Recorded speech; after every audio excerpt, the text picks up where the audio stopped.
উত্তরবঙ্গে এবার game changer প্রকল্প রেলের। এবার উত্তরবঙ্গে গেম চেঞ্জার প্রকল্প রেলের কি? শিলিগুড়ি থেকে জলপাইগুড়ি, জলপাইগুড়ি থেকে শিলিগুড়ি, শিলিগুড়ি স্টেশন এনজেপি আলাদা, শিলিগুড়ি স্টেশন আলাদা।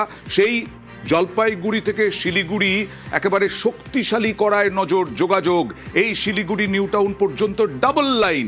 প্রথমে সরাসরি চলে যাব প্রতিনিধি শিলিগুড়ি একদম স্টেশন থেকে রয়েছেন, শিলিগুড়ি টাউন স্টেশন থেকে পার্থ, কতদিন ধরে এই দাবি ছিল এবং এতে কি উপকার হতে পারে?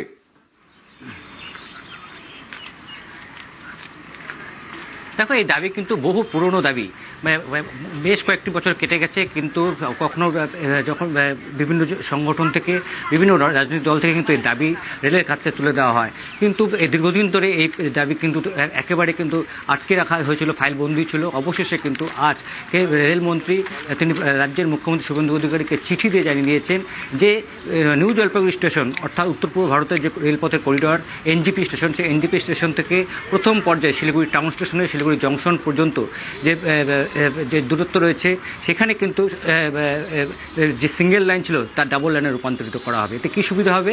এতে প্রথমত সুবিধা হবে, এই যে দূরত্ব যে রেলপথ রয়েছে সেখানে একটি ট্রেন গেলে অন্য ট্রেনগুলিকে যখন আসে তাদেরকে এক হয় আউটারে দাঁড় করে রাখা হয়, নয়তো কোনো ক্রসিংয়ে আটকে রাখা হয়।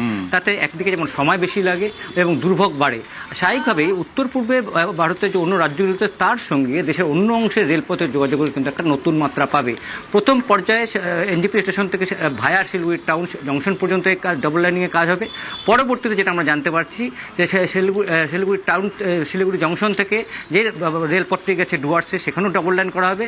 আবার অন্যদিকে শিলিগুড়ি জংশন থেকে একেবারে আলোয়াবাড়ি রোড পর্যন্ত যেখানে সিঙ্গেল লাইন রয়েছে সেখানেও ডাবল লাইন করা হবে। তাদের স্বাভাবিকভাবেই উত্তর পূর্ব ভারতের রাজ্যগুলির সঙ্গে দেশের অন্য অংশের রেল যোগাযোগ একটা নতুন মাত্রা পাবে, রেলে গতি আসবে এবং যাত্রী স্বাচ্ছন্দ্য কিন্তু অনেকটাই বেড়ে যাবে এক লাফে। শুধু উত্তরবঙ্গ নয়, উত্তর পূর্ব ভারতের জন্য এটা গেম চেঞ্জার। অনেক ধন্যবাদ পার্থ।